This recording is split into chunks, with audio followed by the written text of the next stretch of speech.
Seção 2. Da retenção e da responsabilidade solidária. Artigo 219. A empresa contratante de serviços executados mediante cessão ou empreitada de mão de obra, inclusive em regime de trabalho temporário, deverá reter 11% do valor bruto da nota fiscal, fatura ou recibo de prestação de serviços e recolher a importância retida em nome da empresa contratada, observado o disposto no parágrafo 5º do artigo 216. Parágrafo 1º exclusivamente para os fins deste regulamento, entende-se como cessão de mão de obra a colocação à disposição do contratante, em suas dependências ou nas de terceiros, de segurados que realizem serviços contínuos, relacionados ou não com a atividade fim da empresa, independentemente da natureza e da forma de contratação, inclusive por meio de trabalho temporário na forma da Lei nº 6.019, de 3 de janeiro de 1974, entre outros.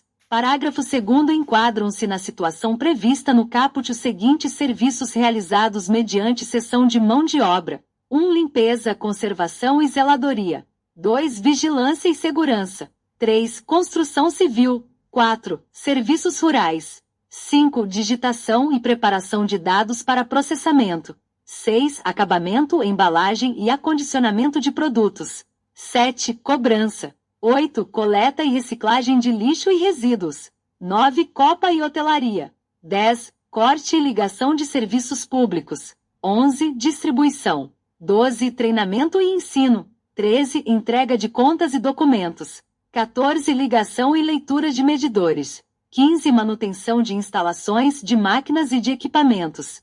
16. Montagem. 17. Operação de máquinas, equipamentos e veículos. 18. Operação de pedágio e de terminais de transporte. 19. Operação de transporte de passageiros, inclusive nos casos de concessão ou subconcessão. 20. Portaria, recepção e ascensorista. 21. Recepção, triagem e movimentação de materiais. 22. Promoção de vendas e eventos. 23. Secretaria e expediente. 24. Saúde e 25. Telefonia, inclusive telemarketing. Parágrafo 3º. Os serviços relacionados nos incisos 1 a 5 também estão sujeitos à retenção de que trata o caput quando contratados mediante empreitada de mão de obra. Parágrafo 4º. O valor retido de que trata este artigo deverá ser destacado na nota fiscal, fatura ou recibo de prestação de serviços, sendo compensado pelo respectivo estabelecimento da empresa contratada quando do recolhimento das contribuições destinadas à Seguridade Social devida sobre a folha de pagamento dos segurados.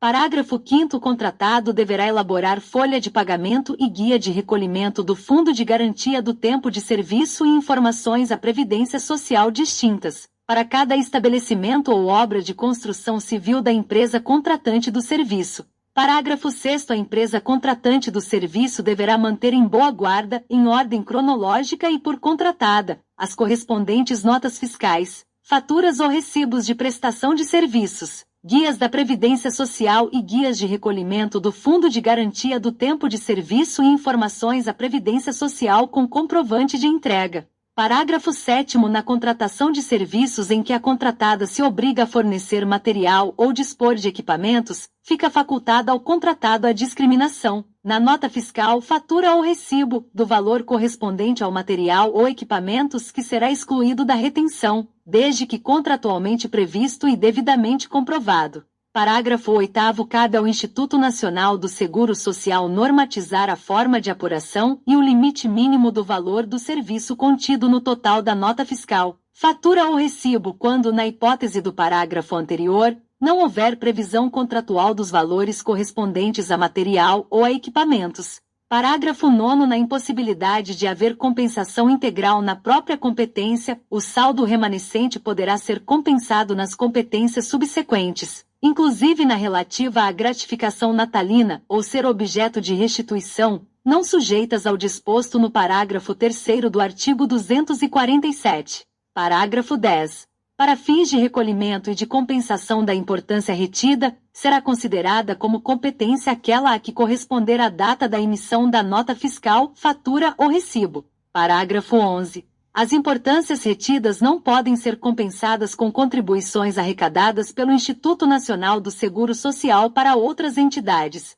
Parágrafo 12º. O percentual previsto no caput será acrescido de 4, 3 ou 2 pontos percentuais, relativamente aos serviços prestados pelos segurados empregado, cuja atividade permita a concessão de aposentadoria especial, após 15, 20 ou 25 anos de contribuição, respectivamente. Artigo 220. O proprietário, o incorporador definido na Lei nº 4.591, de 1964, o dono da obra ou condômino da unidade imobiliária cuja contratação da construção, reforma ou acréscimo não envolva cessão de mão de obra, são solidários com o construtor, e este e aqueles com a subempreiteira, pelo cumprimento das obrigações para com a Seguridade Social, ressalvado seu direito regressivo contra o executor ou contratante da obra e admitida a retenção de importância a este devida para a garantia do cumprimento dessas obrigações, não se aplicando, em qualquer hipótese, o benefício de ordem. Parágrafo 1º. Não se considera cessão de mão de obra, para os fins deste artigo, a contratação de construção civil em que a empresa construtora assuma a responsabilidade direta e total pela obra ou repasse o contrato integralmente. Parágrafo 2º. O executor da obra deverá elaborar, distintamente para cada estabelecimento ou obra de construção civil da empresa contratante, folha de pagamento, guia de recolhimento do Fundo de Garantia do Tempo de Serviço e informações à Previdência Social e guia da Previdência Social, cujas cópias deverão ser exigidas pela empresa contratante quando da quitação da nota fiscal ou fatura, juntamente com o comprovante de entrega daquela guia. Parágrafo 3º. A responsabilidade solidária de que trata o caput será elegida: 1. Pela comprovação, na forma do parágrafo anterior, do recolhimento das contribuições incidentes sobre a remuneração dos segurados, incluída em nota fiscal ou fatura correspondente aos serviços executados, quando corroborada por escrituração contábil, e 2. Pela comprovação do recolhimento das contribuições incidentes sobre a remuneração dos segurados, aferidas indiretamente nos termos, forma e percentuais previstos pelo Instituto Nacional do Seguro Social. 3. Pela comprovação do recolhimento da retenção permitida no caput deste artigo, efetivada nos termos do artigo 219. Parágrafo 4º. Considera-se construtor, para os efeitos deste regulamento, a pessoa física ou jurídica que executa a obra sob sua responsabilidade, no todo ou em parte. Artigo 221. Exclui-se da responsabilidade solidária perante a Seguridade Social o adquirente de prédio ou unidade imobiliária que realize a operação com empresa de comercialização, ou com incorporador de imóveis definido na Lei nº 4.591, de 1964, ficando estes solidariamente responsáveis com o construtor, na forma prevista no artigo 220. Artigo 221-A. O Instituto da Responsabilidade Solidária não se aplica à administração pública direta, autárquica e fundacional, quando contratante de serviços, inclusive de obra de construção civil, reforma ou acréscimo, independentemente da forma de contratação. Parágrafo único. A administração pública contratante de serviços, inclusive de construção civil executados por meio de cessão de mão de obra ou empreitada parcial, efetuará a retenção prevista no artigo 219. Artigo 222. As empresas que integram um grupo econômico de qualquer natureza, bem como os produtores rurais integrantes do consórcio simplificado de que trata o artigo 200-A, respondem entre si solidariamente pelas obrigações decorrentes do disposto neste regulamento. Artigo 222-A. As empresas integrantes de consórcio constituído nos termos do disposto nos artigo 278 e artigo 279 da Lei nº 6.404, de 15 de dezembro de 1976, respondem pelas contribuições devidas, em relação às operações praticadas pelo consórcio, na proporção de sua participação no empreendimento. Parágrafo 1º. O consórcio que realizar a contratação em nome próprio, de pessoas jurídicas e físicas, com ou sem vínculo empregatício, poderá efetuar a retenção das contribuições e cumprir as respectivas obrigações acessórias, hipótese em que as empresas consorciadas serão solidariamente responsáveis. Parágrafo 2º. Na hipótese de a retenção das contribuições ou cumprimento das obrigações acessórias relativas ao consórcio ser realizado por sua empresa líder, as empresas consorciadas também serão solidariamente responsáveis. Parágrafo 3º. O disposto neste artigo abrange as contribuições destinadas a outras entidades e fundos, além da multa por atraso no cumprimento das obrigações acessórias. Artigo 223. O operador portuário e o órgão gestor de mão de obra são solidariamente responsáveis pelo pagamento das contribuições previdenciárias e demais obrigações, inclusive acessórias, devidas à Seguridade Social, arrecadadas pelo Instituto Nacional do Seguro Social, relativamente à requisição de mão de obra de trabalhador avulso, vedada a invocação do benefício de ordem. Artigo 224. Os administradores de autarquias e fundações públicas, criadas ou mantidas pelo poder público, de empresas públicas e de sociedades de economia mista sujeitas ao controle da União, dos Estados, do Distrito Federal ou dos municípios, que se encontrarem em mora por mais de 30 dias, no recolhimento das contribuições previstas neste regulamento, tornam-se solidariamente responsáveis pelo respectivo pagamento, ficando ainda sujeitos às proibições do artigo 1º e às sanções dos artigos 4º e 7º. Do Decreto-Lei nº 368, de 19 de dezembro de 1968. Artigo 224-A. O disposto nesta seção não se aplica à contratação de serviços por intermédio de cooperativa de trabalho. Seção 3. Das obrigações acessórias. Artigo 225. A empresa é também obrigada a 1. Preparar folha de pagamento da remuneração paga, devida ou creditada a todos os segurados a seu serviço, devendo manter, em cada estabelecimento, uma via da respectiva folha e recibos de pagamentos. 2. Lançar mensalmente em títulos próprios de sua contabilidade de forma discriminada, os fatos geradores de todas as contribuições, o montante das quantias descontadas, as contribuições da empresa e os totais recolhidos. 3. Prestar ao Instituto Nacional do Seguro Social e à Secretaria da Receita Federal todas as informações cadastrais, financeiras e contábeis de interesse dos mesmos, na forma por eles estabelecida, bem como os esclarecimentos necessários à fiscalização. 4. Informar mensalmente ao Instituto Nacional do Seguro Social, por intermédio da Guia de Recolhimento do Fundo de Garantia do Tempo de Serviço e informações à Previdência Social, na forma por ele estabelecida, dados cadastrais, todos os fatos geradores de contribuição previdenciária e outras informações de interesse daquele instituto. 5. Revogado. 6. Afixar cópia da Guia da Previdência Social relativamente à competência anterior, durante o período de um mês, no quadro de horário de que trata o artigo 74 da Consolidação das Leis do Trabalho.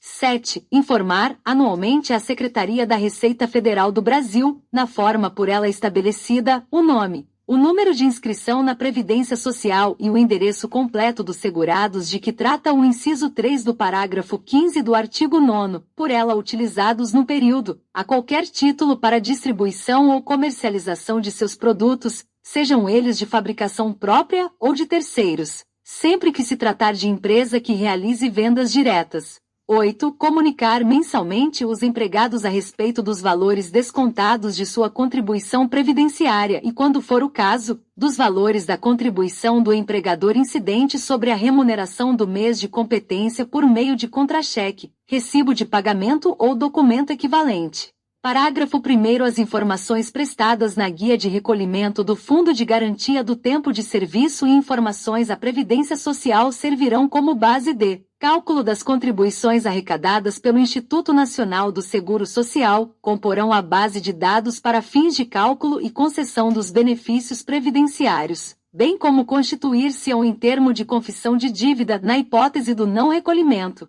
Parágrafo 2º. A entrega da Guia de Recolhimento do Fundo de Garantia do Tempo de Serviço e informações à Previdência Social deverá ser efetuada na rede bancária, conforme estabelecido pelo Ministério da Previdência e Assistência Social, até o dia 7 do mês seguinte àquele a que se referirem as informações. Parágrafo 3º. A Guia de Recolhimento do Fundo de Garantia do Tempo de Serviço e informações à Previdência Social é exigida relativamente a fatos geradores ocorridos, a partir de janeiro de 1999. Parágrafo 4º. Preenchimento. As informações prestadas e a entrega da guia de recolhimento do Fundo de Garantia do Tempo de Serviço e informações à Previdência Social são de inteira responsabilidade da empresa. Parágrafo 5º. A empresa manterá arquivados os documentos comprobatórios do cumprimento das obrigações de que trata este artigo e os documentos comprobatórios do pagamento de benefícios previdenciários reembolsados até que ocorra a prescrição relativa aos créditos decorrentes das operações a que os documentos se refiram. Observados o disposto no parágrafo 22 e nas normas estabelecidas pela Secretaria Especial da Receita Federal do Brasil do Ministério da Economia e pelo Conselho Curador do Fundo de Garantia do Tempo de Serviço. Parágrafo 6º. O Instituto Nacional do Seguro Social e a Caixa Econômica Federal estabelecerão normas para disciplinar a entrega da guia de recolhimento do Fundo de Garantia do Tempo de Serviço e informações à Previdência Social, nos casos de rescisão contratual. Parágrafo 7º. Revogado. Parágrafo 8º. O disposto neste artigo aplica-se no que couber aos demais contribuintes e ao adquirente, consignatário ou cooperativa, subrogados na forma deste regulamento. Parágrafo 9º. A folha de pagamento de que trata o inciso 1 do caput, elaborada mensalmente, de forma coletiva por estabelecimento da empresa, por obra de construção civil e por tomador de serviços com a correspondente totalização deverá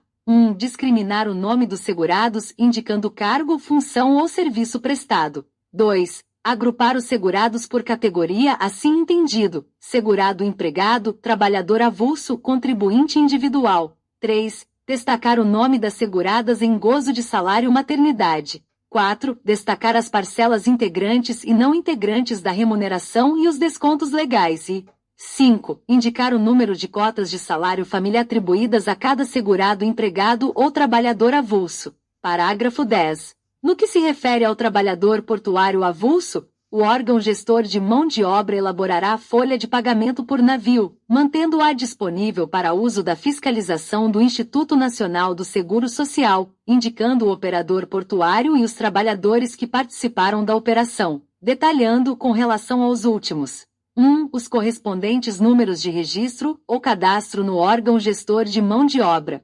2. O cargo, função ou serviço prestado. 3. Os turnos em que trabalharam e 4. As remunerações pagas, devidas ou creditadas a cada um dos trabalhadores e a correspondente totalização. Parágrafo 11. No que se refere ao parágrafo anterior, o órgão gestor de mão de obra consolidará as folhas de pagamento relativas às operações concluídas no mês anterior por operador portuário e por trabalhador portuário avulso, indicando, com relação a estes, os respectivos números de registro ou cadastro, as datas dos turnos trabalhados, as importâncias pagas e os valores das contribuições previdenciárias retidas.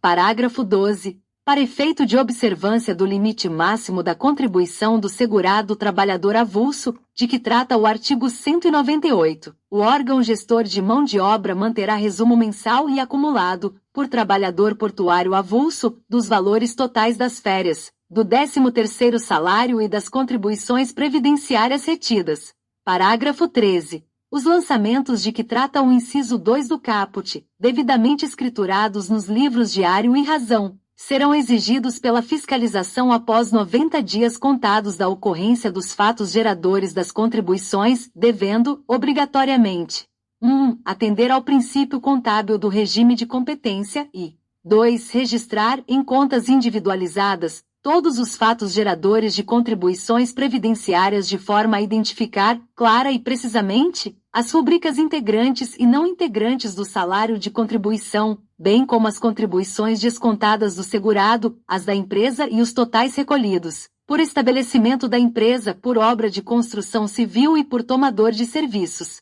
Parágrafo 14. A empresa deverá manter à disposição da fiscalização os códigos ou abreviaturas que identifiquem as respectivas rubricas utilizadas na elaboração da folha de pagamento, bem como os utilizados na escrituração contábil. Parágrafo 15. A exigência prevista no inciso 2 do caput não desobriga a empresa do cumprimento das demais normas legais e regulamentares referentes à escrituração contábil. Parágrafo 16. São desobrigadas de apresentação de escrituração contábil. 1. O pequeno comerciante nas condições estabelecidas pelo Decreto-Lei nº 486, de 3 de março de 1969, e seu regulamento. 2. A pessoa jurídica tributada com base no lucro presumido, de acordo com a legislação tributária federal, desde que mantenha a escrituração do livro caixa e livro de registro de inventário. E 3. A pessoa jurídica que optar pela inscrição no Sistema Integrado de Pagamento de Impostos e Contribuições das Microempresas e Empresas de Pequeno Porte, desde que mantenha a escrituração do livro caixa e livro de registro de inventário. Parágrafo 17. A empresa, agência ou sucursal estabelecida no exterior deverá apresentar os documentos comprobatórios do cumprimento das obrigações referidas neste artigo à sua congênere no Brasil, observada a solidariedade de que trata o artigo 222. Parágrafo 18. Para o cumprimento do disposto no inciso 5 do caput serão observadas as seguintes situações. 1. Caso a empresa possua mais de um estabelecimento localizado em base geográfica diversa, a cópia da Guia da Previdência Social será encaminhada ao sindicato representativo da categoria profissional mais numerosa entre os empregados de cada estabelecimento. 2. A empresa que recolher suas contribuições em mais de uma Guia da Previdência Social encaminhará cópia de todas as guias. 3. A remessa poderá ser efetuada por qualquer meio que garanta a reprodução integral do documento, cabendo à empresa manter, em seus arquivos, prova do recebimento pelo sindicato. E 4. Cabe à empresa a comprovação, perante a fiscalização do Instituto Nacional do Seguro Social, do cumprimento de sua obrigação frente ao sindicato. Parágrafo 19. O órgão gestor de mão de obra deverá, quando exigido pela fiscalização do Instituto Nacional do Seguro Social, exibir as listas de escalação diária dos trabalhadores portuários avulsos, por operador portuário e por navio. Parágrafo 20. Caberá exclusivamente ao órgão gestor de mão de obra a responsabilidade pela exatidão dos dados lançados nas listas diárias referidas no parágrafo anterior. Parágrafo 21. Fica dispensado do cumprimento do disposto nos incisos 5 e 6 do caput o contribuinte individual, em relação a segurado que lhe presta serviço. Parágrafo 22. A empresa que utiliza sistema de processamento eletrônico de dados para o registro de negócios e atividades econômicas, escrituração de livros ou produção de documentos de natureza contábil, fiscal, trabalhista e previdenciária fica obrigada a arquivar e conservar, devidamente certificados, os sistemas e os arquivos, em meio eletrônico ou assemelhado, durante o prazo decadencial de que trata o artigo 348, os quais ficarão à disposição da fiscalização. Parágrafo 23. A cooperativa de trabalho e a pessoa jurídica são obrigadas a efetuar a inscrição no Instituto Nacional do Seguro Social dos seus cooperados e contratados, respectivamente como contribuintes individuais se ainda não inscritos. Parágrafo 24. A empresa ou cooperativa adquirente, consumidora ou consignatária da produção fica obrigada a fornecer ao segurado especial cópia do documento fiscal de entrada da mercadoria, onde conste, além do registro da operação realizada, o valor da respectiva contribuição previdenciária. Parágrafo 25. A contribuição do empregador de que trata o inciso 8 do caput compreende aquela destinada ao seguro de acidentes do trabalho e ao financiamento da aposentadoria especial, sem prejuízo de outras contribuições incidentes sobre a remuneração do empregado. Artigo 226. O município, por intermédio do órgão competente, fornecerá ao Instituto Nacional do Seguro Social, para fins de fiscalização mensalmente, relação de todos os alvarás para construção civil e documentos de habite-se concedidos, de acordo com critérios estabelecidos pelo referido Instituto. Parágrafo 1º. A relação a que se refere o caput será encaminhada ao INSS até o dia 10 do mês seguinte àquele a que se referirem os documentos. Parágrafo 2º. O encaminhamento da relação fora do prazo ou a sua falta e a apresentação com incorreções ou omissões sujeitará o dirigente do órgão municipal à penalidade prevista na linha F do inciso 1 do artigo 283. Artigo 227. Revogado. Artigo 228. O titular do cartório de registro civil de pessoas naturais remeterá ao INSS, no prazo de um dia útil, pelo Sistema Nacional de Informações de Registro Civil, ou pelo sistema que venha a substituí-lo, a relação dos nascimentos, dos natimortos, dos casamentos, dos óbitos, das averbações, das anotações e das retificações registradas na serventia. Parágrafo 1º para os municípios que não dispõem de provedor de conexão à internet ou de qualquer meio de acesso à internet, fica autorizada a remessa da relação no prazo de 5 dias úteis, conforme critérios definidos pelo INSS. Parágrafo 2º os registros de nascimento e de natimorto conterão, obrigatoriamente, as seguintes informações do registrado e da filiação. 1. Nome completo. 2. Número de inscrição no CPF. 3. Sexo. E. 4. Data e local de nascimento. Parágrafo 3º os registros de casamento e de óbito conterão, obrigatoriamente, as seguintes informações do registrado. 1. Nome completo. 2. Número de inscrição no CPF. 3. Sexo. E. 4. Data e local de nascimento do registrado. Parágrafo 4º além das informações a que se refere o parágrafo 3º, constarão dos registros de casamento e de óbito, caso estejam disponíveis, os seguintes dados. 1. Número de inscrição no PIS ou no PASEP. 2. NIT. 3. Número de benefício previdenciário ou assistencial, se o falecido for titular de qualquer benefício pago pelo INSS. 4. Número de registro da carteira de identidade e órgão emissor. 5. Número do título de eleitor. E 6. Número de registro e série da carteira de trabalho e previdência social. Parágrafo 5º na hipótese de não haver sido registrado nascimento, natimorto, casamento, óbito ou averbação, anotação e retificação no mês, o titular do cartório de registro civil de pessoas naturais comunicará este fato ao INSS até o 5º dia útil do mês subsequente, na forma estabelecida pelo INSS. Parágrafo 6º descumprimento de obrigação imposta por este artigo e o fornecimento de informação inexata sujeitarão o titular do cartório de registro civil de pessoas naturais, além de outras penalidades, a penalidade prevista na linha e do inciso 1 do caput do artigo 283 e a ação regressiva, na forma estabelecida pelo INSS.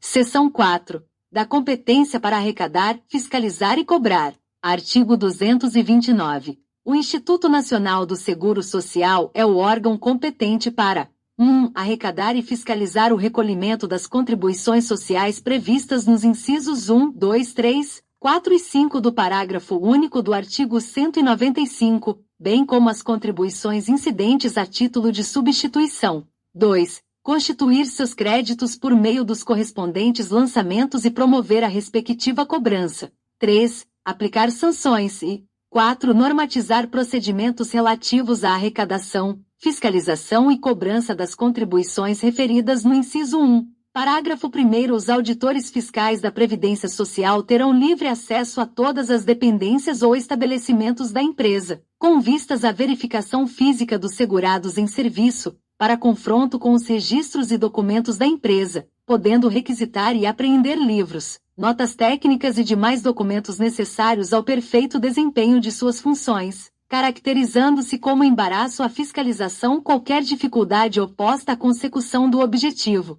Parágrafo 2º se o auditor fiscal da Previdência Social constatar que o segurado contratado como contribuinte individual, trabalhador avulso, ou sob qualquer outra denominação, preenche as condições referidas no inciso 1 do caput do artigo 9º, deverá desconsiderar o vínculo pactuado e efetuar o enquadramento como segurado empregado. Parágrafo 3º a fiscalização das entidades fechadas de previdência privada, estabelecida na Lei nº 6.435, de 15 de julho de 1977, será exercida pelos fiscais de contribuições previdenciárias do Instituto Nacional do Seguro Social, devidamente credenciados pelo órgão próprio, sem prejuízo das atribuições e vantagens a que fazem jus, conforme disposto no Decreto nº 1317, de 29 de novembro de 1994. Parágrafo 4º a fiscalização dos regimes próprios de previdência social dos servidores públicos e dos militares da União, dos Estados, do Distrito Federal e dos municípios, nos termos da Lei nº 9.717, de 27 de novembro de 1998. Será exercida pelos fiscais de contribuições previdenciárias do Instituto Nacional do Seguro Social, devidamente credenciados pelo órgão próprio, sem prejuízo das atribuições e vantagens a que fazem jus, conforme orientação expedida pelo Ministério da Previdência e Assistência Social. Parágrafo 5º. Aplica-se a fiscalização de que tratam os parágrafos 3º e 4º o disposto na Lei nº 8.212, de 1991, neste regulamento e demais dispositivos da legislação previdenciária, no que couber e não colidir com os preceitos das leis nº 6.435, de 1977, e 9.717, de 1998. Artigo 230. A Secretaria da Receita Federal é o órgão competente para 1. Arrecadar e fiscalizar o recolhimento das contribuições sociais previstas nos incisos 6 e 7 do parágrafo único do artigo 195. 2. Constituir seus créditos por meio dos correspondentes lançamentos e promover a respectiva cobrança. 3. Aplicar sanções e 4. Normatizar procedimentos relativos à arrecadação, fiscalização e cobrança das contribuições de que trata o inciso 1, seção 5, do Exame da Contabilidade. Artigo 231. É prerrogativa do Ministério da Previdência e Assistência Social, do Instituto Nacional do Seguro Social e da Secretaria da Receita Federal o exame da contabilidade da empresa, não prevalecendo para esse efeito o disposto nos artigos 17 e 18 do Código Comercial, ficando obrigados a empresa e o segurado a prestarem todos os esclarecimentos e informações solicitados. Artigo 232. A empresa, o servidor de órgão público da administração direta e indireta, o segurado da Previdência Social, o serventuário da Justiça, o síndico ou seu representante legal, o comissário e o liquidante de empresa em liquidação judicial ou extrajudicial são obrigados a exibir todos os documentos e livros relacionados com as contribuições, previstas neste regulamento. Artigo 233. Ocorrendo recusa ou sonegação de qualquer documento ou informação, ou sua apresentação deficiente, o Instituto Nacional do Seguro Social e a Secretaria da Receita Federal podem, sem prejuízo da penalidade cabível nas esferas de sua competência, lançar de ofício importância que reputarem devida, cabendo à empresa, ao empregador doméstico ou ao segurado o ônus da prova em contrário. Parágrafo único. Considera-se deficiente o documento ou informação apresentada que não preencha as formalidades legais, bem como aquele que contém informação diversa da realidade, ou, ainda, que omita informação verdadeira. Artigo 234. Na falta de prova regular e formalizada, o montante dos salários pagos pela execução de obra de construção civil pode ser obtido mediante cálculo da mão de obra empregada, proporcional à área construída e ao padrão de execução da obra, de acordo com critérios estabelecidos pelo Instituto Nacional do Seguro Social, cabendo ao proprietário, dono da obra, incorporador, condômino da unidade imobiliária ou empresa corresponsável o ônus da prova em contrário. Artigo 235. Se no exame da escrituração contábil e de qualquer outro documento da empresa, a fiscalização constatar que a contabilidade não registra o movimento real da remuneração dos segurados a seu serviço, da receita ou do faturamento e do lucro, esta será desconsiderada, sendo apuradas e lançadas de ofício as contribuições devidas, cabendo à empresa o ônus da prova em contrário. Artigo 236. Deverá ser dado tratamento especial ao exame da documentação que envolva operações ou assuntos de caráter sigiloso, ficando o fiscal responsável obrigado à guarda da informação e à sua utilização exclusivamente nos documentos elaborados em decorrência do exercício de suas atividades. Artigo 237. A autoridade policial prestará fiscalização, mediante solicitação, o auxílio necessário ao regular desempenho dessa atividade. Seção 6. Das contribuições e outras importâncias não recolhidas até o vencimento. Artigo 238. Os créditos de qualquer natureza da Seguridade Social, constituídos ou não, vencidos até 31 de dezembro de 1991 e não pagos até 2 de janeiro de 1992, serão atualizados monetariamente com base na legislação aplicável e convertidos, nessa data, em quantidade de unidade fiscal de referência diária. Parágrafo 1º. Os juros de mora calculados até 2 de janeiro de 1992 serão, também, convertidos em unidade fiscal de referência, na mesma data. Parágrafo 2º sobre a parcela correspondente à contribuição, convertida em quantidade de unidade fiscal de referência. Incidirão juros moratórios à razão de 1% ao mês calendário ou fração, a partir de fevereiro de 1992, inclusive, além da multa variável pertinente. Parágrafo 3º. Os créditos calculados e expressos em quantidade de unidade fiscal de referência, conforme o disposto neste artigo, serão reconvertidos para moeda corrente, com base no valor da unidade fiscal de referência na data do pagamento. Artigo 239. As contribuições sociais e outras importâncias arrecadadas pela Secretaria Especial da Receita Federal do Brasil do Ministério da Economia, incluídas ou não em notificação fiscal de lançamento, pagas com atraso, objeto ou não de parcelamento, ficam sujeitas a 1. Atualização monetária quando exigida pela legislação de regência. 2. Juros de mora de caráter irrelevável incidentes sobre o valor atualizado, equivalentes a 1% no mês do vencimento. B. Taxa referencial do Sistema Especial de Liquidação e de Custódia nos meses intermediários e C. 1% no mês do pagamento e 3. Multa variável de caráter irrelevável nos seguintes percentuais. Para fatos geradores ocorridos a partir de 28 de novembro de 1999. A. Para pagamento após o vencimento de obrigação não incluída em notificação fiscal de lançamento. 8% dentro do mês de vencimento da obrigação. 2. 14% no mês seguinte ou 3. 20% a partir do segundo mês seguinte ao do vencimento da obrigação. B. Para pagamento de obrigação incluída em notificação fiscal de lançamento. 24% até 15 dias do recebimento da notificação. 2. 30% após o 15º dia do recebimento da notificação. 3. 40% após a apresentação de recurso desde que antecedido de defesa, sendo ambos tempestivos, até 15 dias da ciência da decisão do Conselho de Recursos da Previdência Social, ou 4. 50% após o 15º dia da ciência da decisão do Conselho de Recursos da Previdência Social, enquanto não inscrita em dívida ativa, e C. Para pagamento do crédito inscrito em dívida ativa. 60% quando não tenha sido objeto de parcelamento. 2. 70% se houve parcelamento. 3. 80% após o ajuizamento da execução fiscal, mesmo que o devedor ainda não tenha sido citado, se o crédito não foi objeto de parcelamento, ou 4.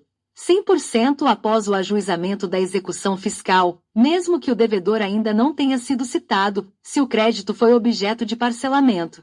Parágrafo 1º revogado.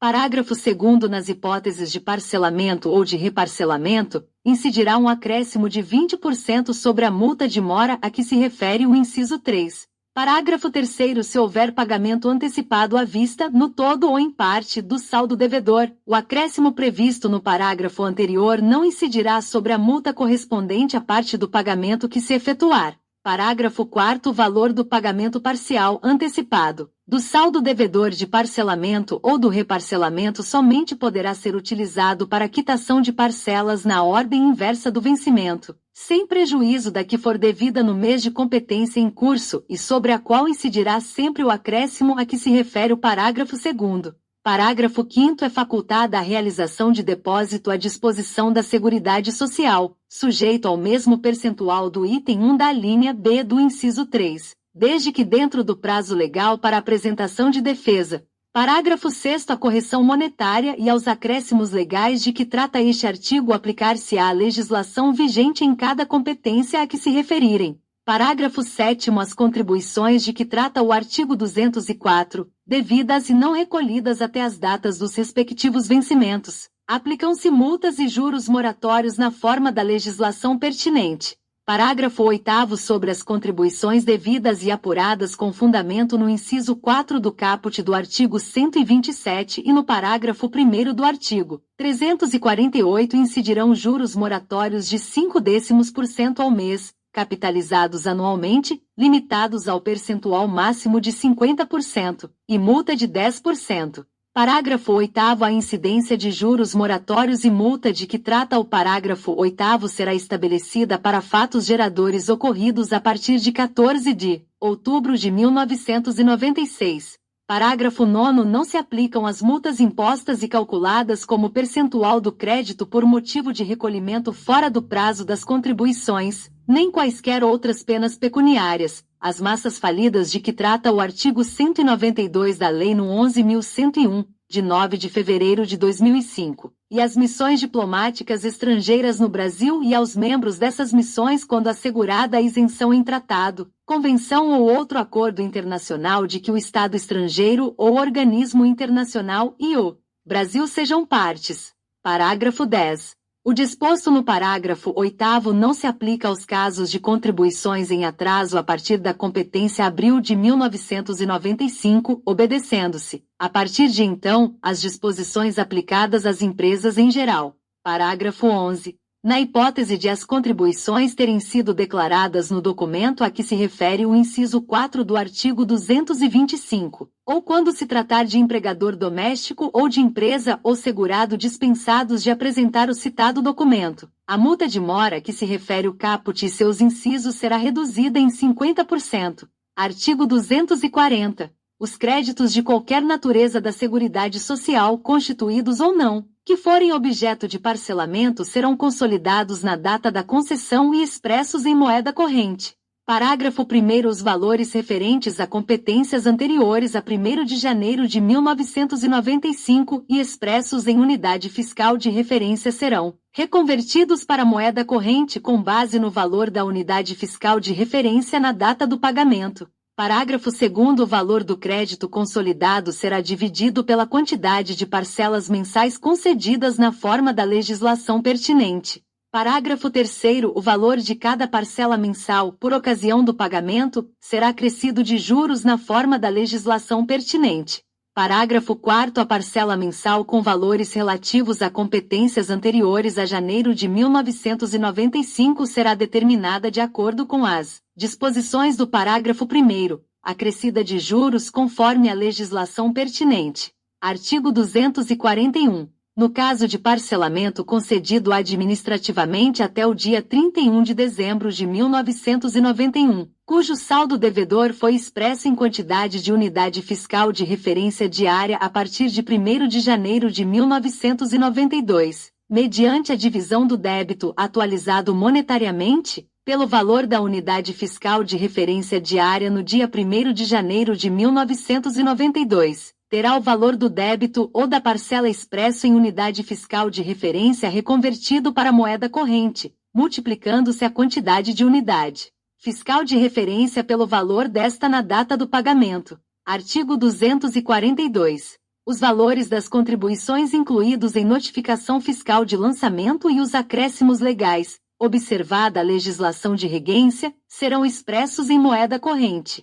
Parágrafo 1º. Os valores das contribuições incluídos na Guia de Recolhimento do Fundo de Garantia do Tempo de Serviço e informações à Previdência Social, não recolhidos ou não parcelados, serão inscritos na dívida ativa do Instituto Nacional do Seguro Social, dispensando-se o processo administrativo de natureza contenciosa. Parágrafo 2º. Os juros e a multa serão calculados com base no valor da contribuição. Artigo 243. Constatada a falta de recolhimento de qualquer contribuição ou outra importância devida nos termos deste regulamento, a fiscalização lavrará, de imediato, notificação fiscal de lançamento com discriminação clara e precisa dos fatos geradores, das contribuições devidas e dos períodos a que se referem, de acordo com as normas estabelecidas pelos órgãos competentes. Parágrafo 1º. Aplica-se o disposto neste artigo em caso de falta de pagamento de benefício reembolsado ou em caso de pagamento desse benefício sem observância das normas pertinentes estabelecidas pelo Instituto Nacional do Seguro Social. Parágrafo 2º. Recebida a notificação, o empregador doméstico, a empresa ou o segurado terão o prazo de 30 dias para efetuar o pagamento ou apresentar impugnação. Parágrafo 3º. Revogado. Parágrafo 4º. Após o prazo referido no parágrafo anterior, o crédito será inscrito em dívida ativa. Parágrafo 5º. Apresentada a defesa, o processo formado a partir da notificação fiscal de lançamento será submetido à autoridade competente, que decidirá sobre a procedência ou não do lançamento, cabendo recurso na forma da subseção 2 da seção 2 do capítulo único do título 1 do livro 5. Parágrafo 6º. Ao lançamento considerado procedente aplicar-se-á o disposto no parágrafo 1º do artigo 245, salvo se houver recurso tempestivo na forma da subseção 2 da seção 2 do capítulo único do título 1 do livro 5. Parágrafo 7º. A liquidação de crédito incluído em notificação deve ser feita em moeda corrente, mediante documento próprio emitido exclusivamente pelo Instituto Nacional do Seguro Social. Artigo 244. Revogado. Artigo 245. O crédito da Seguridade Social é constituído por meio de notificação fiscal de lançamento, auto de infração, confissão ou documento declaratório de valores devidos apresentado pelo contribuinte ou outro instrumento previsto em legislação própria. Parágrafo 1º. As contribuições, a atualização monetária, os juros de mora, as multas, bem como outras importâncias devidas e não recolhidas até o seu vencimento devem ser lançados em livro próprio destinado à inscrição em dívida ativa do Instituto Nacional, do Seguro Social e da Fazenda Nacional, após a constituição do respectivo crédito. Parágrafo 2º. A certidão textual do livro de que trata este artigo serve de título para que o órgão competente, por intermédio de seu procurador ou representante legal, promova em juízo a cobrança da dívida ativa, segundo o mesmo processo e com as mesmas prerrogativas e privilégios da Fazenda Nacional, nos termos da Lei nº 6.830, de 22 de setembro de 1980. Parágrafo 3º. Os órgãos competentes podem, antes de ajuizar a cobrança da dívida ativa, promover o protesto de título dado em garantia de sua liquidação, ficando, entretanto, ressalvado que o título será sempre recebido pró solvendo. Parágrafo 4º. Considera-se dívida ativa o crédito proveniente de fato jurídico gerador das obrigações legais ou contratuais, desde que inscrito no livro próprio, de conformidade com os dispositivos da Lei nº 6.830, de 1980. Parágrafo 5º. As contribuições arrecadadas pelo Instituto Nacional do Seguro Social poderão, sem prejuízo da respectiva liquidez e certeza, ser inscritas em dívida ativa.